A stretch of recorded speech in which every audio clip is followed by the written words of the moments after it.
शिवाजी महाराज की भूमि है। यहाँ पे टीपू सुल्तान और औरंगजेब नामक का कुछ नहीं चलेगा। दर्शकों, आज हम भाईंदर पश्चिम पुलिस स्टेशन के परिसर में मौजूद हैं और 2 दिन पहले यहाँ पर एक बड़ा ही चौंकाने वाला मामला सामने नजर आया है।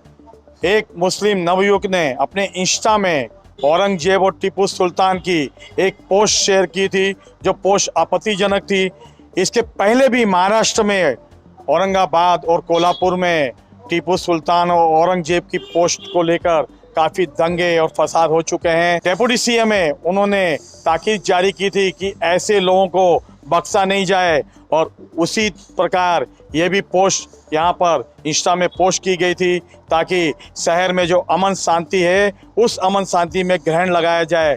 लेकिन यहाँ के जो कुछ समाज सेवक हैं, हिंदू समाज से जुड़े हुए हैं, बजरंग दल है और हिंदू सकल समाज है, उन्होंने यहाँ पर शिकायत दर्ज की थी। उस शिकायत को मद्देनजर देखते हुए पुलिस ने छानबीन कर रात को ही उस नवयुवक को गिरफ्तार कर लिया है। अब आगे की जांच पुलिस कर रही है। अब देखना है इस मामले में पीछे कौन है, क्योंकि जिस तरीके से मीरा भाईंदर में हाल फिलहाल में मामले सामने नजर आ रहे हैं, कहीं लव जिहाद हो रहा है, तो कहीं लड़कियों से छेड़छाड़ हो रही है, तो कहीं लड़कियों नाबालिग के साथ में दुराचार हो रहा है, धर्म परिवर्तन की कोशिशें की जा रही है।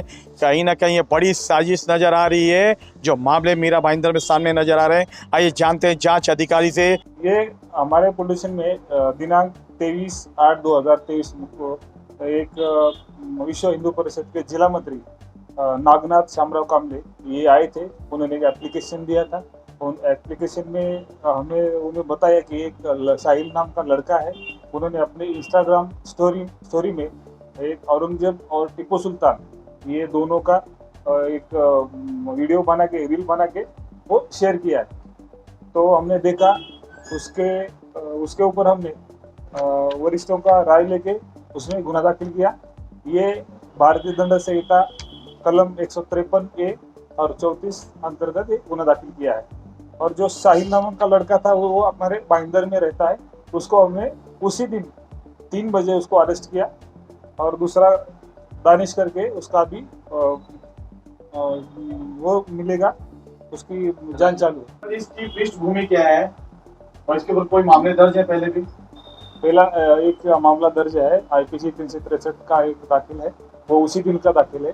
हम वही आरोपी की तलाश कर रहे थे और वो मिल गया।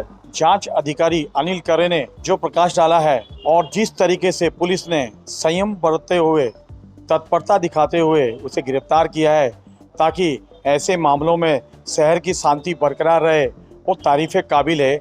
लेकिन ऐसी जानकारी भी मिली है कि इस लड़के पर लड़की भगाने का मामला भी दर्ज है। कि अब ये जानना बड़ा जरूरी हो गया है कि आखिर में इन लोगों के पीछे किसका असली चेहरा है। जिस तरीके से ये शहर में जहर घोलने का काम कर रहे हैं और जिहादी रूप दिखा रहे हैं, औरंगजेब और टीपू सुल्तान के वंशज अपने आप को बताकर शहर में शांति भंग करना चाहते हैं, वो कहीं ना कहीं बड़ा ही द्वेषपूर्ण है। हमारे बीच हिंदू परिषद के कुछ लोग हैं, उनसे जानते हैं कि उन्होंने तत्परता दिखाते हुए इस मामले को दर्ज कराया है। 2 दिन पहले हमारी कुछ बैठक चल रही थी और उसमें एक विषय आया। किसी कार्यकर्ता ने बताया कि इस तरह का कुछ स्टेटस, एक युवा के स्टेटस पे इस तरह के औरंगजेब, टीपू सुल्तान, इस्लामिक हुकूमत पुनः लौट के आएगी, कुछ भड़काऊ स्टेटस किसी ने रखा है इंस्टाग्राम पे। हम लोगों ने सभी चेक किया, वे सभी हम लोग जो बैठे थे, और तुरंत ही हम लोगों ने एक मन बनाया कि इसके बारे में हमने कहीं ना कहीं ये और कहीं आगे स्टेटस आगे नहीं बढ़े और कहीं और लोग भ्रमित नहीं हुए और ये वातावरण नहीं बगड़े, इसलिए तुरंत हमने कानून का सहारा लेते हुए पुलिस में शिकायत दर्ज कराने हमने विश्व हिंदू परिषद, सकल हिंदू समाज सभी लोग तुरंत पहुँचे कार्यकर्ता, और पुलिस ने भी तत्परता दिखाते हुए इसके ऊपर केस दर्ज कर लिया है। जो साहिल नाम का व्यक्ति है, गणेश देवल का नौजवान है, उन्होंने ये स्टेटस रखा था और उसके जो स्टेटस एक रील चल रही थी दानिश करके, उसके ऊपर ये रील चल रही थी। लेकिन मुझे ये जानना है गौरांग जी, वो रील क्या चल रही थी और क्या शब्द से? उसमें ऐसा है, औरंगजेब की तस्वीर, टीपू सुल्तान की तस्वीर और इस्लामिक हुकूमत पुनः हम दौर लौट कर आएगा, इस तरह से भड़काऊ वाली रील थी।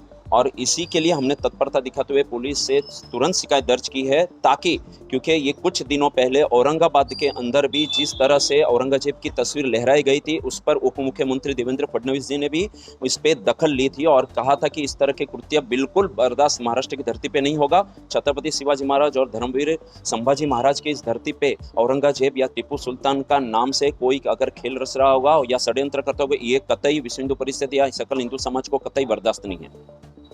देखिए किस तरह से गौरांग कंसारा जी ने जानकारी दी है, और जो जानकारी दी है उस जानकारी के अनुसार तो ऐसा लगता है कि ये सोची समझी चाल है। इसके पीछे किसी न किसी बड़े व्यक्ति का हाथ है और ये बहुत बड़ा नेक्सस है। पुलिस को गहन जांच करनी होगी।